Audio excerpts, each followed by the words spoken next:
Bom, como nós estamos falando sobre consumo, né, educação para o consumo, existe uma lei que muitas vezes as pessoas desconhecem e que é extremamente importante, que é o Código de Defesa do Consumidor, né, mais conhecido como CDC.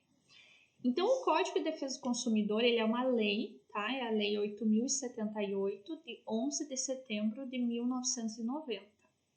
Então, essa lei, ela foi criada principalmente para atender alguns artigos estabelecidos na Constituição Federal que pediam que existisse uma forma de defender o consumidor, tá?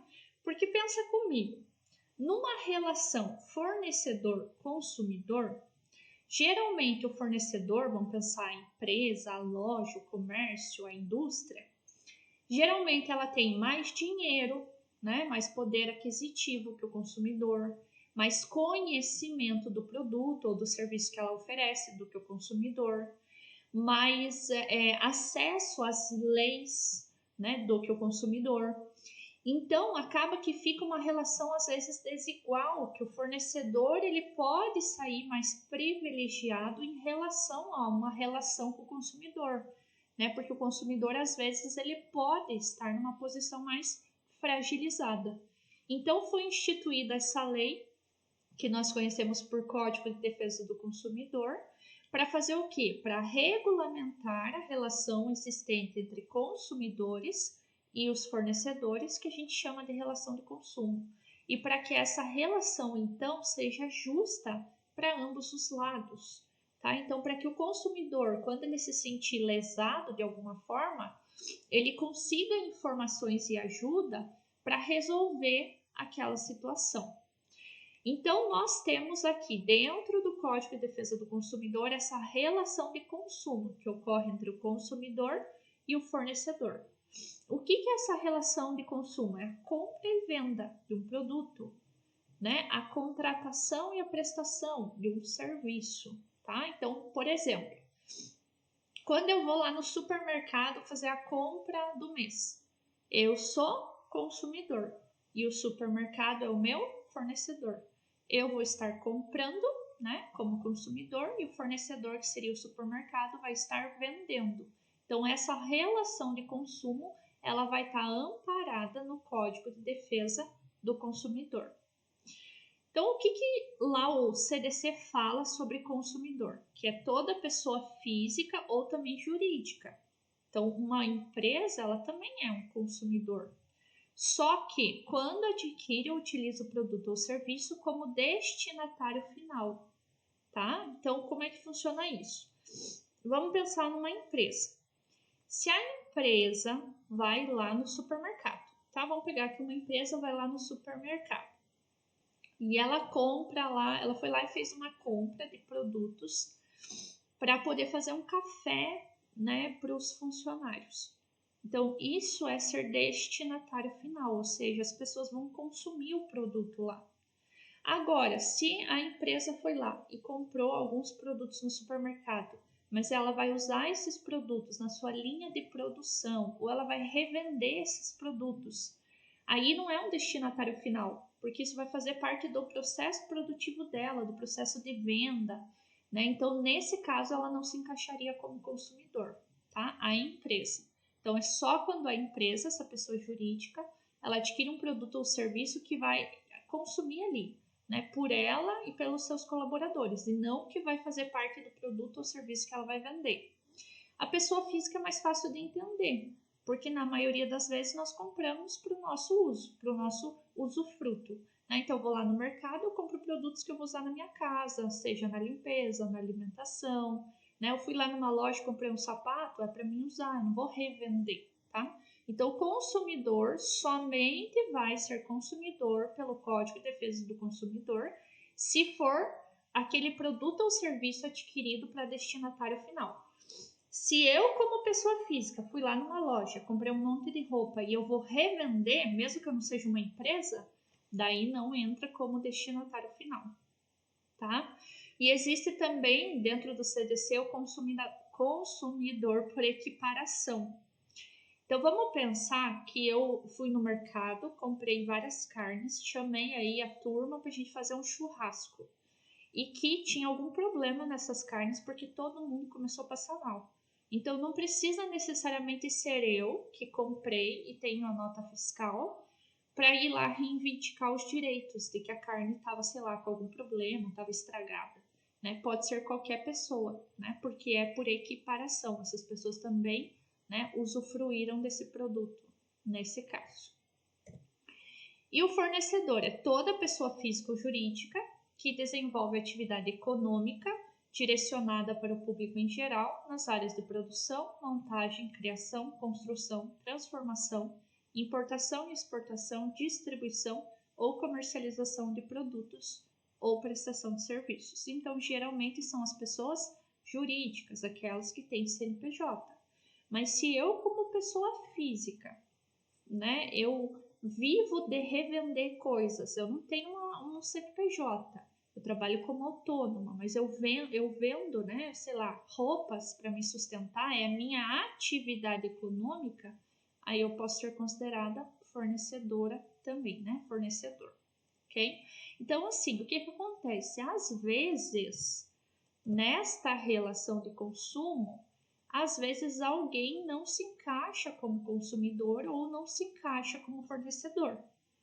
Mas daí tudo bem, deu um problema e a gente viu que o fornecedor não se encaixa como fornecedor. Ele só não vai poder usar o Código de Defesa do Consumidor, né? O consumidor não vai poder usar o Código de Defesa do Consumidor para se proteger, para buscar seus direitos. Aí ele vai usar outra lei, né? Mas se nessa relação do consumo realmente essa pessoa se encaixa como consumidor conforme essa descrição aqui, ou se encaixa como fornecedor conforme essa descrição aqui, aí o que vai valer é o Código de Defesa do Consumidor, tá? O que é um produto? Um produto é qualquer bem, móvel ou imóvel, material ou imaterial.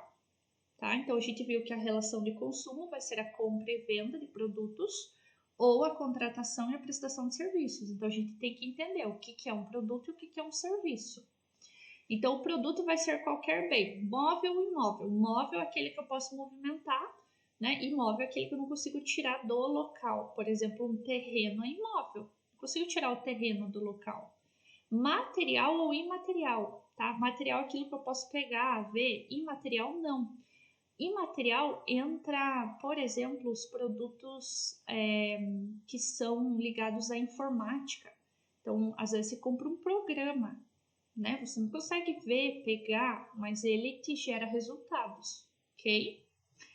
E aí é muito importante eu saber se esse produto é durável ou não durável, porque isso vai impactar no prazo que eu tenho para reclamar em caso de defeito. Então, o produto durável é aquele cujo consumo é prolongado, e o não durável é aquele que se extingue rapidamente com a utilização ou consumo. Então, vamos pegar produto durável. Comprei uma roupa, ela é durável, né? Dependendo da maneira com que eu cuidar, que eu lavar, o número de vezes que eu usar, eu posso ter essa roupa por anos, tá? Agora, não durável. Fui lá no mercado e comprei um pão. Cheguei em casa, né? E a minha família comeu ali o pão. Pronto, ele deixou de existir, tá? Então, durável é aquele que vai durar, que vai ter um determinado tempo de vida. Não durável, no momento que eu for usar, ele se extingue, ele acaba. Né? Alguns exemplos aqui, ó. Carro, pão francês, leite, TV, camiseta, máquina de lavar roupa e casa. São exemplos de produto. Quais são os produtos aqui duráveis? Ou seja, aqueles que têm uma vida, né? Geralmente longa. Carro, né? A TV, a própria camiseta, a máquina de lavar, roupa e a casa. Agora, o pão francês e o leite, no momento que eu usar, né, eles vão deixar de existir. Então, eles seriam produtos não duráveis. Serviço vai ser qualquer atividade que esteja à disposição no mercado de consumo mediante remuneração. Então, quando eu vou lá e contrato o serviço de alguém, a mão de obra de alguém, né, o conhecimento daquela pessoa. O serviço também pode ser durável, que é aquele cujo benefício vai ser prolongado, pode ser por meses, anos. E não durável é aquele cujo benefício vai se extinguir muito rapidamente, tá? Tem alguns exemplos aqui, ó. Então, vamos primeiro falar dos produtos que são duráveis. Então, aqueles que têm meses ou anos aí de duração. Construção, né? Que é mais? Pintura, só. A jardinagem, ele vai entrar como não durável, porque a pessoa foi ali, cortou a grama, passou uns dias e já tem que cortar de novo. A lavanderia, fui lá, né? Lavei a roupa, eu usei uma vez, já vai ter que lavar de novo. Limpeza e faxina, às vezes você nem terminou de limpar, já tem alguma sujeira, tem que limpar de novo. Hospedagem, você ficou hospedado 2 dias, passou os 2 dias, deixou de existir aquela hospedagem.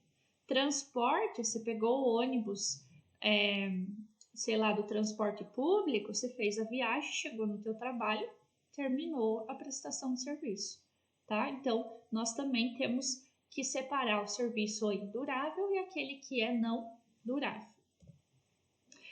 O nosso órgão, né, de proteção de defesa do consumidor, né, na verdade é o Programa de Proteção de Defesa do Consumidor, aquele órgão do Sistema Nacional de Defesa do Consumidor, que é aquele que vai estar ali no dia a dia, que a gente consegue ir lá conversar, pedir ajuda, é o PROCON, tá? Existe todo um sistema de defesa do consumidor, né? Então vão ter as pessoas que estudam, que criam as estratégias, que fazem, né, as fiscalizações, criam normas, regulamentos, mas o PROCON seria aquele órgão que eu consigo ir lá, tá? Pedir ajuda, ligar, mandar um e-mail, né? Buscar informação mesmo. Então, o PROCON, né, são órgãos que atuam no âmbito local, atendendo diretamente os consumidores e monitorando o mercado de consumo local, tendo papel fundamental na execução da Política Nacional de Defesa do Consumidor. Né? Geralmente tem um PROCON em toda a cidade, a não ser que a cidade seja muito pequena, aí você vai ter que ir ou entrar em contato com o PROCON da cidade mais perto.